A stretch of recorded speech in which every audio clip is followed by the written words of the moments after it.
This is Inside Indiana Business Radio for the afternoon of Wednesday, February 21st, 2024. I'm Kate Sharon. A new anti-poverty initiative launched at the University of Notre Dame with a $100 million gift from an alumni couple will look for new ways of thinking and talking about the issue. The university announced in January that its poverty initiative will seek to reduce homelessness and poverty with increased research, expanded curriculum, and communal programming. Jim Sullivan, the initiative's leader. By partnering with those that are fighting poverty domestically and internationally, by providing evidence on what works and what doesn't, Notre Dame can help improve outcomes for vulnerable populations.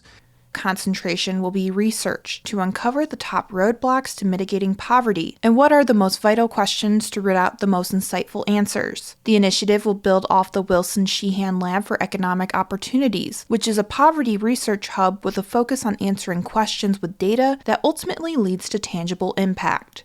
Indianapolis-based Central Indiana Hardware Incorporated is adding to its portfolio with the acquisition of Tinder Lock and Security Solutions, a locksmith and security services company also based in Indy. Financial terms of the deal are not being disclosed. Central Indiana Hardware provides a variety of security and access products and services, such as automatic doors, CCTV security cameras, and fire door inspection for multiple industries. The company said in a news release that the acquisition, which closed February 16th, represents a significant milestone for both companies. Butler University has rolled out an initiative that will focus on professional education and lifelong learning via a mix of degree programs, certificates, and credentials. The school officially launched Butler Plus on Wednesday, but it has been building the initiative over the past 2 years, said Julie Straub, Senior Executive Director of Butler Plus. Butler Plus will offer more than 25 degrees, 15 professional education offerings, 100 custom programs, and 7 certificates. Many of these offerings are new, Straub said, while others were already available. The initiative is designed for people already in the workforce who want to advance their careers, and the offerings were specifically developed to meet the needs of Indiana's workforce. From the number one source for Indiana business news, this is Inside Indiana Business Radio.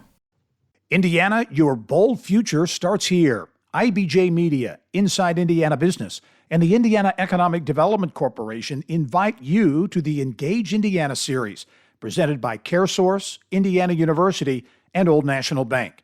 With an unrelenting focus on growing Indiana's economy, our Engage Indiana events take place in every region of the state. Discover when we'll be in your area at ibj.com/engage.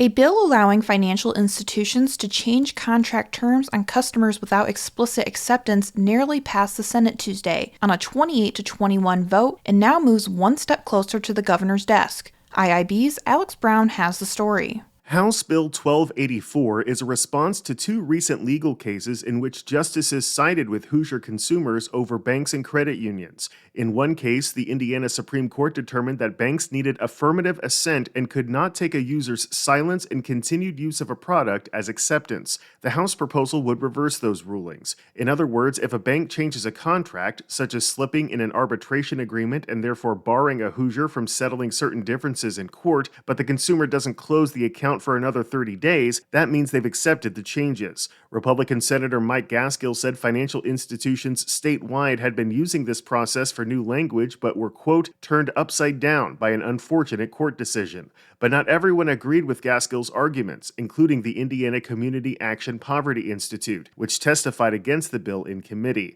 Director Aaron Macy said in a statement, quote, this unprecedented bill completely undermines what few rights consumers have and leaves them even more vulnerable to abusive practices, end quote. The bill has been sent back to the House, which must either vote to concur with the Senate changes or send it to a conference committee to negotiate a deal between the 2 chambers. Alex Brown, Inside Indiana Business Radio.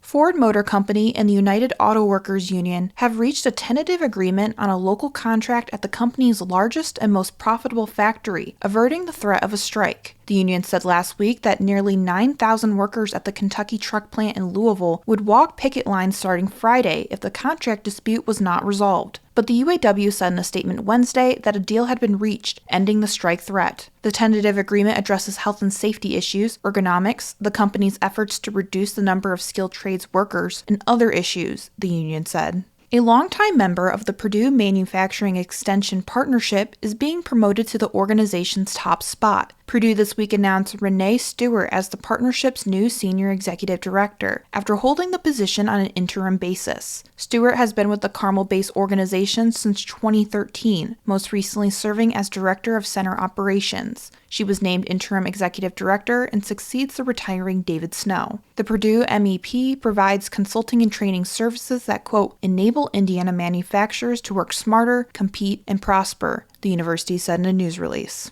A $1.4 million gift will enable Goshen College student and faculty researchers to gear up their studies, the college announced Tuesday. The Merle E. and Elizabeth Jacobs Endowment Fund will be dedicated to supporting research in the Maple Scholars, the college's summer research program. The funding comes from the estate of alumni Merle and Elizabeth Jacobs. Merle was a biology professor at Goshen and researched animal behaviors and biochemical genetics. Elizabeth was dedicated to environmental education and was a longtime school teacher. Merle died in 2008 and Elizabeth died in 2023.